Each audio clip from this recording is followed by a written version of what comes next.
Good morning, everyone. It's me, Santi, again. I have another one for you, another diorama. I made this up, okay?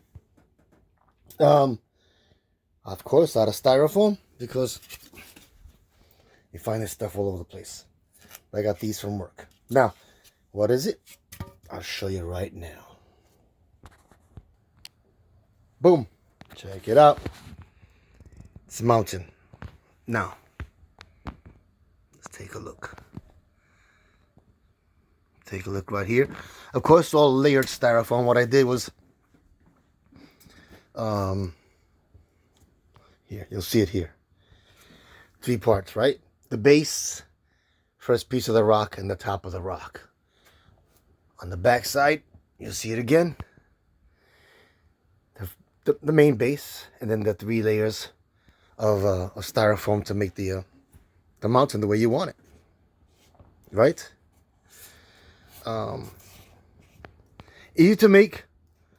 The hardest part is just thinking about it in your head and putting it together. How you're gonna put it together.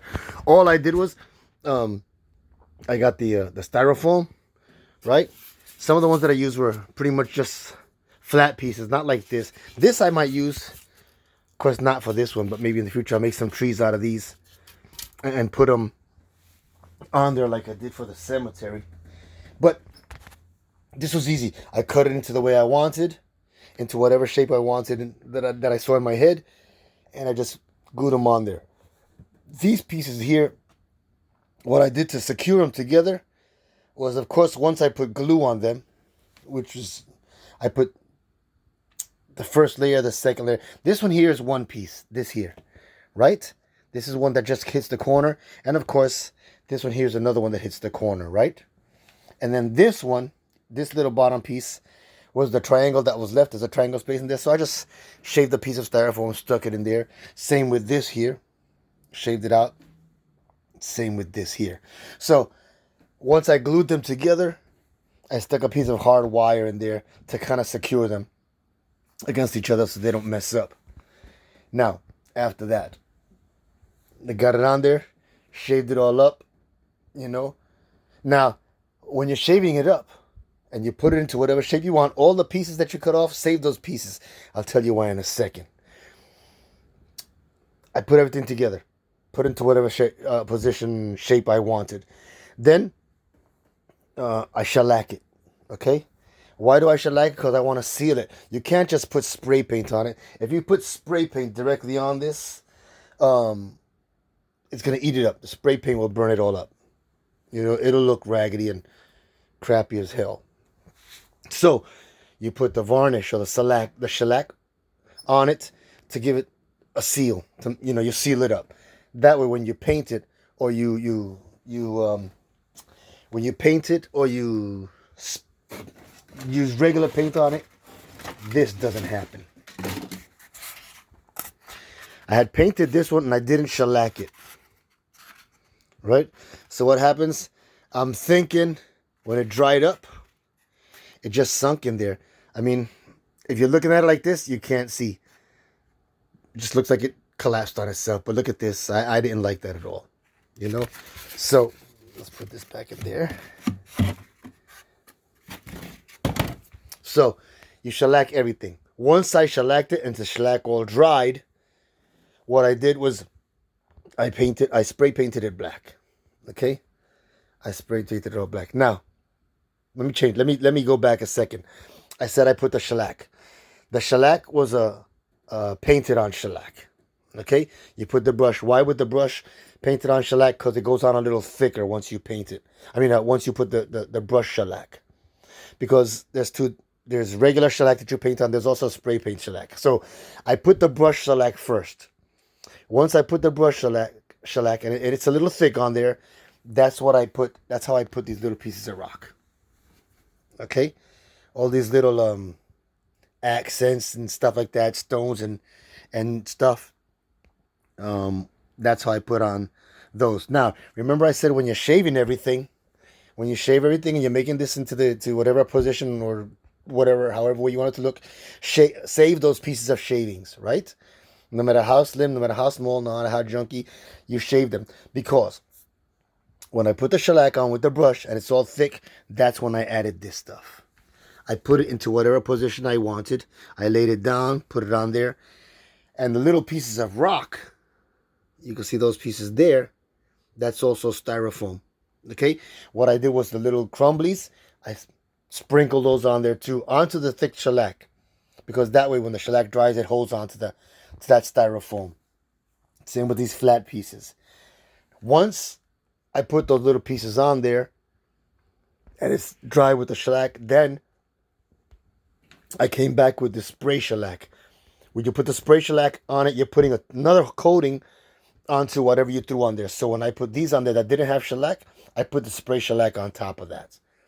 You know, I wanted to make sure that it dried into the other shellac, because once you hit the spray shellac, of course, is spray, but it's also air. It's just going to blow everything away. So I needed to make sure that it was stuck to the base. So once everything is in there, once everything's stuck, once everything is dry, then I spray painted it with black. Okay, now the spray paint is not going to eat it up because you have the shellac covering everything. The shellac has sealed it. I spray painted it with black. Then I got some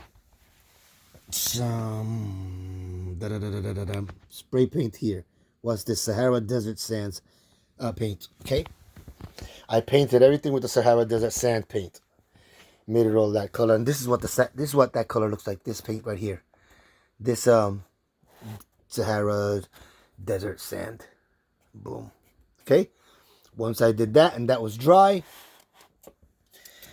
I have some. I have to buy more, but it's called desert. It's called granite spray paint, granite color spray paint. I sprayed that around there. No particular rhyme or reason. Nothing. It just very random, all over the place. Then I had some brown spray paint. Brown spray paint again, no rhyme or reason, just sprayed it all over the place. Okay?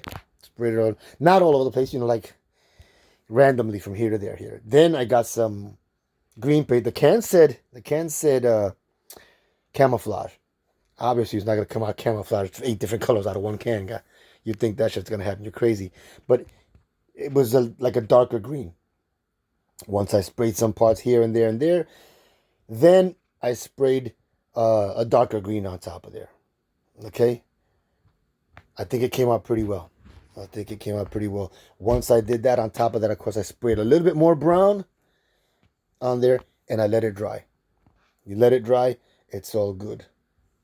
Then you add the details.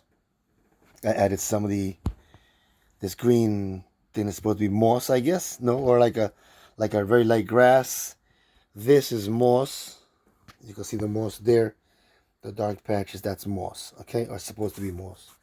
You put some around. Here in the end.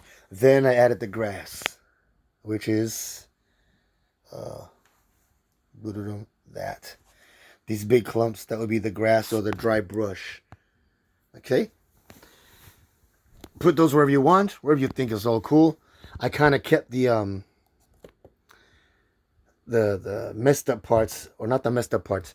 The styrofoam, was when I got it, it came like this. I kept it on there because it kind of looks cool, I think. It kind of has that natural yet excavated kind of feel to it, They tried to do something, didn't work, left it. Tried to dig a tunnel, didn't work, or whatever. But I left it on there. You see that color right there, that tannish thing here? That's sand. Okay, what I did with the sand, as I did with all the moss and stuff like that, sometimes I'd put the sand separate and the moss separate. Then sometimes I'd mix them. And all I did was put the glue. Once I put the glue, I kind of sprayed it. You spread it around with your finger. It's not too thin, but not too thick either. If it's thick, if you leave the glue thick, it's going to be all lumpy. So once I put the glue and I spread it around, the moss and the sand, like for example this one, okay, I spread the glue in whatever shape I want, right, which was this. And once I did that, you just sprinkle the moss and the sand, or the moss and the sand, onto whatever position you want it, whatever place you want it, and you let it dry. That's that. Okay. What I want to do, why did I make this? Because I want to use that for this guy, who is one of the figures from The Lone Survivor, right? And him right there, he's the other figure from The Lone Survivor. This is Marcus Luttrell. I believe this is supposed to be Marcus Luttrell. And this gentleman right here is supposed to be Axel. Axel. I'm sorry, I don't know his last name. But they're two of the characters from Lone Survivor. Once this is all dry, because it's still a little wet. I just finished it about 15 minutes ago. Darn it. My soda, almost knocked my soda down. Once it's all dry, I'll add those guys to it, and we'll see how that comes out. Okay? Why am I making these? Because I want to make dioramas. I got these dioramas here for World War II. Okay? So they can look like they're fighting in the old churches and stuff like that. Obviously in Iraq and Afghanistan, this wasn't there. So, Iraq and Afghanistan was more hilly, more mountainous, rockish. That's what I want to do. So the next couple of ones I make, hopefully will look as good as this one. I don't know if this one looks good in your eyes. To me, it looks okay. I kind of like the way it came out. I left the little breaks in here. I left that. I like the way that came out there in the bottom. You know, the little slices and stuff here. It kind of looks natural. I hope it looks natural to you folks.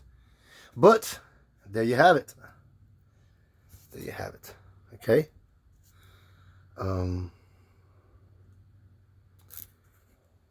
Here's the back. Of course, not many people will see the back. No one will see the back, actually. Because that's not the part you're going to be seeing. But that's what that looks like. All right. And here you can see that there were 3 pieces. 1, 2, and of course 3. On the bottom, you laid it all onto the base. All right.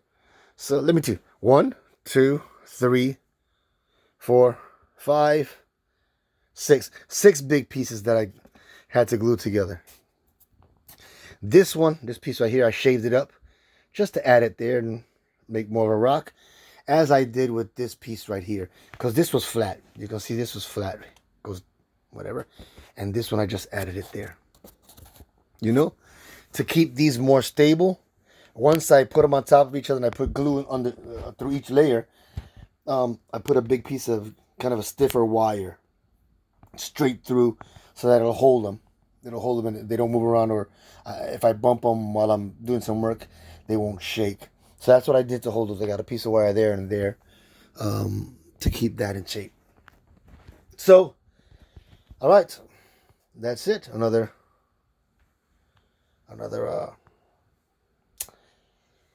diorama from somewhere, from out of the Ukrainium. All right, folks. I hope you liked it. We'll add it to that one.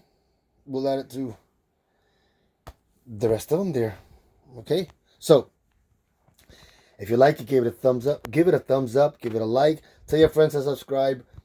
Leave comments. Tell me what you'd like to see. Tell me how you'd like to see this in a different way. How you'd like me to improve it. How you'd like me to make it better. What would you do? What would you change on it? Or if I make another one, what would you like to see in another one? On the other one. Whatever ideas you give me, I'll put them in my brain housing group there, and I don't know, try to add it up to the next diorama. All right. Once again, this is Santi. Thank you for watching. I'm out.